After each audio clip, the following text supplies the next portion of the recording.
I want to look, though, before we take a break, on this landmark report that's been released today that values nature to our economy. The analysis done by Cyan Ventures, the co-founder at Cyan Ventures is Dr. Fraser Thompson, who joins me now. Fraser, thanks for your time. This is quite fascinating reading. First of all, for our viewers, what is nature worth to our economy? So nature's worth around $511 billion per annum. So that's 20% of our GDP, bigger than mining and finance sectors combined. But the reason we don't talk about it is we typically don't measure it like we do other sectors of the economy. And this report calling for investment in nature, how do you do that? How do we put dollars and investment into nature? Many would say, well, nature's nature, it's there, and we enjoy it, but how do you invest in it? Well, look, nature is something from a cultural standpoint. All Australians feel intrinsically linked to nature.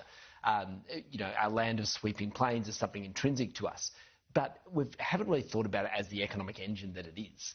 At the moment, we're spending about $762 million, which that sounds like a lot of money, but it's only 8% of the estimated need.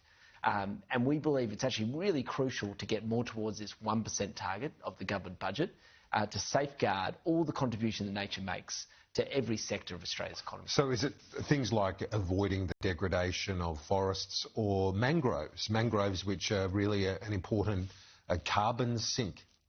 Exactly. I'll give you two examples. One is mangroves, and mangroves are super important for not only the CO2 reduction, but also the storm protection. And they estimate just in Queensland alone to save us about $100 million per year. Then you come to soils, and soils in Australia are degrading.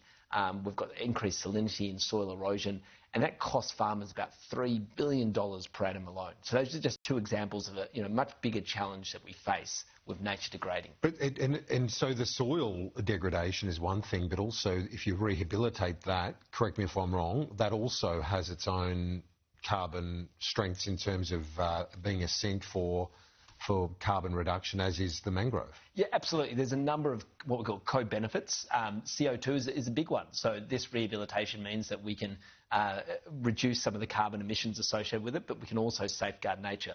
So that's a big part of this report, is that we need to shine more of a light on nature than we have in the past. Fascinating reading. Dr. Fraser Thompson, Managing Partner and Founder at Cyan Ventures. Thank you for that. Let's go back to Mark Butler now. And